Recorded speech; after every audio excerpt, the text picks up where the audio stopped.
Welcome back, basketball fans, to another massive emergency deep dive on the channel. Grab your coffee, sit back, and get ready, because today we are unpacking what might just be the most seismic shift in the modern landscape of Philippine basketball. If you've been following the trajectory of our national team over the last decade, you know that the journey has been an absolute roller coaster of soaring highs and devastating, heart-wrenching lows. We have experienced the euphoria of ending the Korean curse, the agonizing defeats on the global stage, and the constant, relentless search for an identity that can genuinely compete not just in Asia, but against the absolute titans of the world. But right now, at this very moment, the narrative is fundamentally changing. The ground is shifting beneath our feet, and the rest of the basketball world is finally starting to take notice. The breaking news that has the entire nation and the international basketball community buzzing today revolves around three massive pillars of development. First, the eye-opening revelation that Gilas Pilipinas is not just surviving, but actually looking significantly stronger, more cohesive, and absolutely terrifying in their matchups involving New Zealand. Second, the official confirmation that the Philippine national team has surged up the FIBA world rankings, a statistical validation of the incredible work being put in behind the scenes. And third, the explosive update that elite sharpshooter Matthew Wright is firmly back in the Gilas Pilipinas equation, bringing a lethal dimension to an already incredibly potent roster. Let us establish the gravity of what we are witnessing here before we dissect the X's and O's. For the longest time, whenever the Philippines went up against the absolute juggernauts of the Oceania region, specifically Australia and New Zealand, the prevailing storyline was almost always about survival.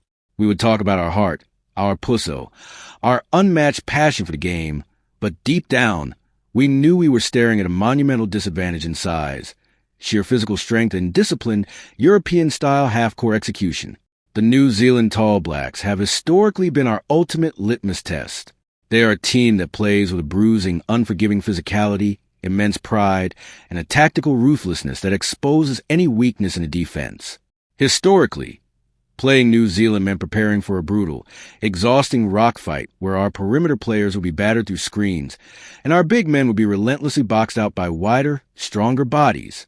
But the tape does not lie, and the recent performances and structural developments tell a completely different story.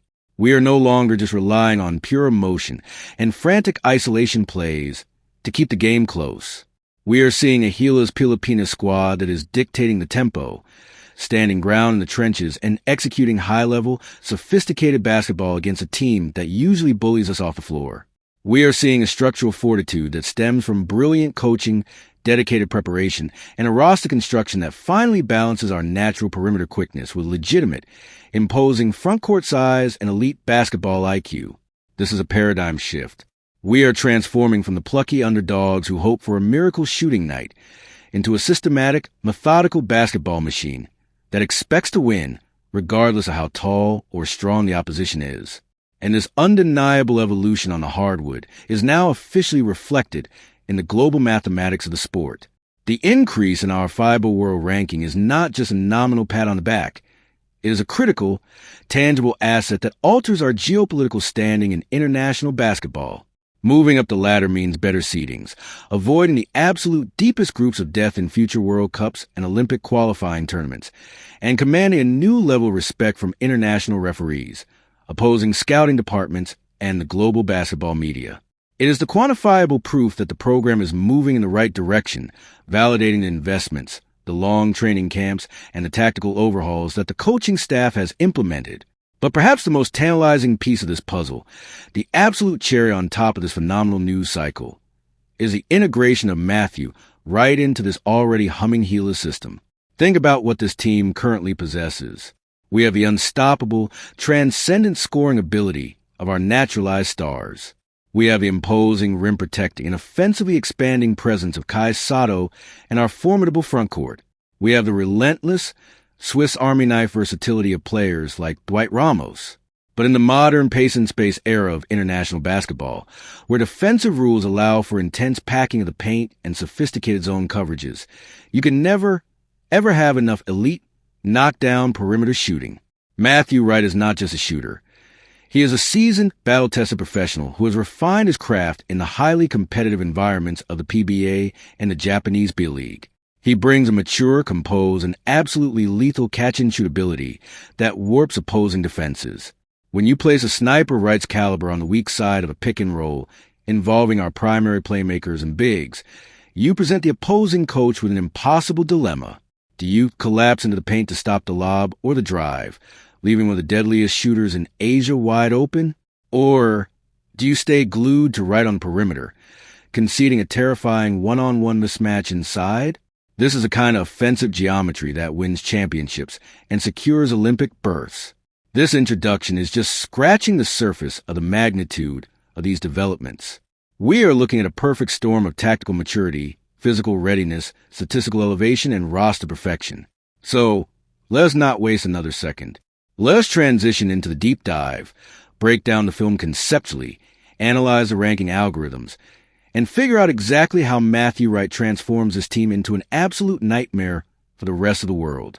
Let us systematically break down these three massive updates, starting with the most physically demanding aspect, the matchup and the evolving dynamic against New Zealand. To truly appreciate why Gilas is looking stronger in this context is such a monumental breakthrough, we need to understand the historical mismatch that the Tall Blacks have presented to the Philippine national team. New Zealand basketball is built on a foundation of rugged, fundamentally sound, team-oriented principles. They run variations of the flex offense, constant motion, punishing back screens, and they crash the offensive glass with an organized ferocity that can break the spirit of a weaker team. In the past, when Gilas faced New Zealand, our guards would be exhausted by the second quarter just trying to navigate the labyrinth of off-ball screens. Our big men would find themselves constantly outpositioned for rebounds, not necessarily because of a lack of height, but because of New Zealand's superior lower body strength and textbook boxing out techniques. The Tall Blacks would systematically grind us down, forcing turnovers through disciplined half-court defense and punishing us in transition. We would try to counter with speed, but without the structural discipline to match. Speed often evolved into rushed, low-percentage shots. What we are witnessing now is a Gilas team that has completely rewritten that script. The current iteration of the national team is playing with a level of poise and physicality that we have rarely seen. We are talking about defensive anchors who are no longer getting pushed under the basket. We are talking about guards who are fighting over screens with urgency and communicating defensive switches seamlessly. This is a hallmark of elite coaching and extensive, highly focused preparation. The coaching staff has clearly drilled into this team the absolute necessity of matching New Zealand's physicality from the opening tip to the final buzzer. Offensively against a team like New Zealand, you cannot rely on isolation basketball. The Tall Blacks are too smart, their help defense is too coordinated, and they will trap and frustrate solitaire ball handlers all night long. The fact that Gilas is looking stronger means they are moving the ball with purpose. We are seeing side-to-side ball swings, penetrating the paint to collapse the defense, and making the extra pass. We are utilizing our big men not just as rim runners, but as high-post facilitators, pulling New Zealand's rim protectors out of the paint and opening up cutting lanes for our athletic wings. The use of high ball screens to create favorable matchups, the spacing, the timing of the cuts, it all points to a team that is executing at a very high FIBA level. Gilas is no longer just playing basketball. They are playing a strategic game of chess against one of the most disciplined teams in the world, and they are winning the tactical battles. Now, let us pivot to the second major piece of news, the surge in the FIBA World Rankings. For the casual fan, a ranking might just look like a number on a website, a minor badge of honor. But for the hardcore basketball aficionado and the architects of the national program, that number is everything. The FIBA World Ranking System is a highly complex, weighted algorithm that takes into account the results of all official games played by the national team over an 8-year cycle. It factors in the margin of victory or defeat, the strength of the opponent, the location of the game, whether it's home, away, or neutral, and the prestige of the tournament itself. Winning a World Cup game is worth vastly more than winning a regional qualifier. Therefore, for Gilas to secure a legitimate, noticeable increase in this ranking system, it means they are accumulating significant, high-quality wins. It means they are not just beating the teams they are supposed to beat in Southeast Asia. They are taking down or heavily competing against higher-ranked opponents on a consistent basis. Every time you beat a team ranked above you, you absorb a massive chunk of ranking points. The practical implications of this ranking increase are staggering. FIBA uses these rankings to determine the seeding pots for every major tournament draw. In the past, hovering in the late 30s or early 40s meant that Gilas was almost guaranteed to be thrown into a group with two absolute global powerhouses, say, a Serbia and an Italy or a USA and a France, making advancing past the first round a near impossible task. By climbing the ladder, we increase our chances of securing a more favorable draw. We might end up in a pot where we are the second best team in a group, giving us a highly realistic, mathematically sound pathway to advancing to the knockout stages of the World Cup or securing an automatic Olympic bid as the highest-placed Asian team. The ranking is a key that unlocks a smoother path to global relevance. It also serves as a massive psychological boost. When opposing teams scout us, they no longer see an easy win. They see a rising powerhouse, a top-tier Asian contender that demands meticulous preparation and immense respect. This brings us to the final, and perhaps the most exciting tactical development, the addition of Matthew Wright to this specific roster. To understand Matthew Wright's value, you have to look beyond just his three-point percentage, though that number alone is terrifying for opponents. Wright is a basketball savant when it comes to spatial awareness and offensive gravity.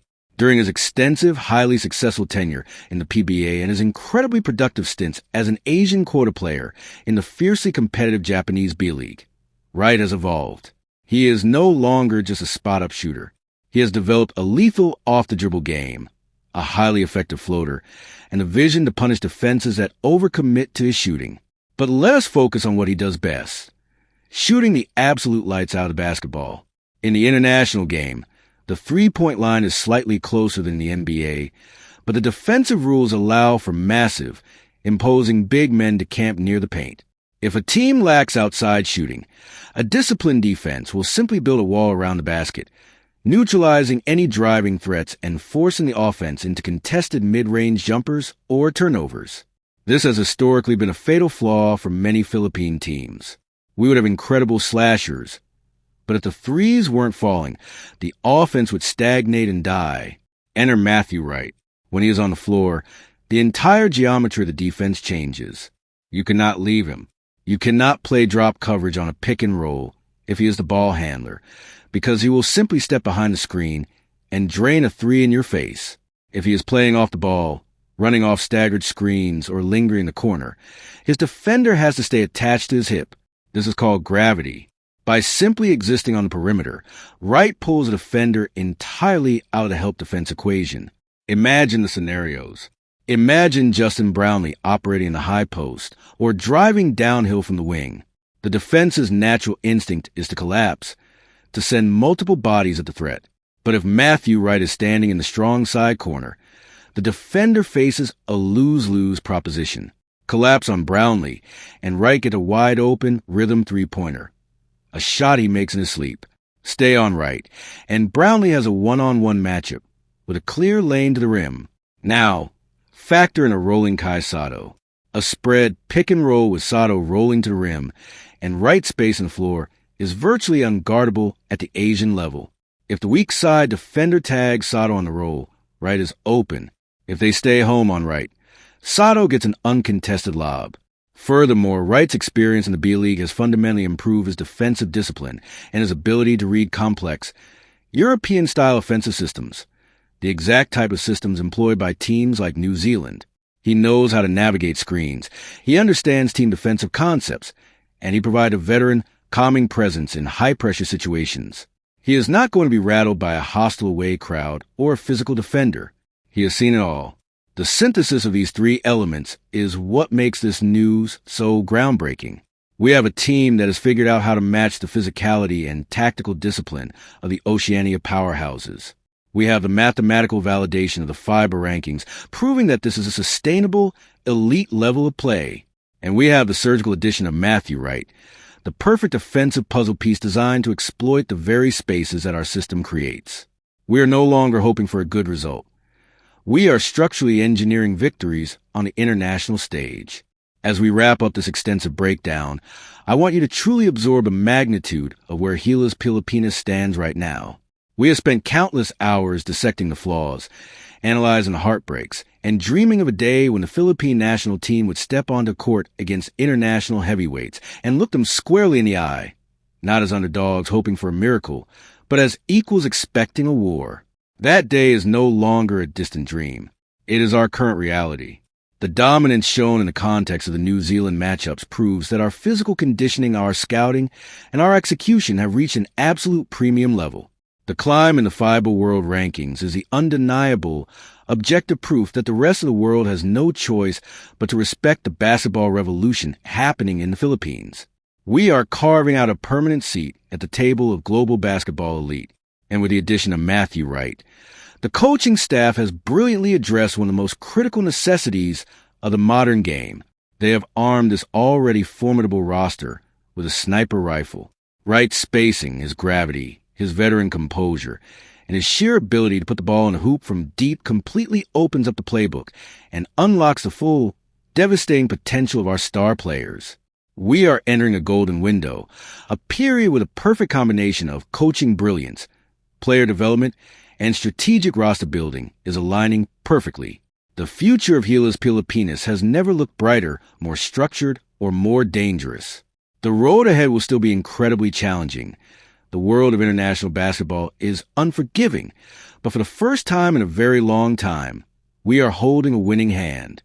I want to hear from every single one of you in the comment section down below. How much of an impact do you genuinely believe Matthew Wright will have on this specific roster?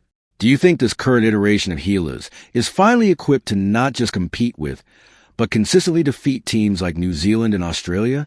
Let's get a massive discussion going. Thank you so much for joining me for this comprehensive deep dive into the state of our national team. Keep supporting the program. Keep believing in the process and get ready, because this team is about to do something incredibly special on the world stage.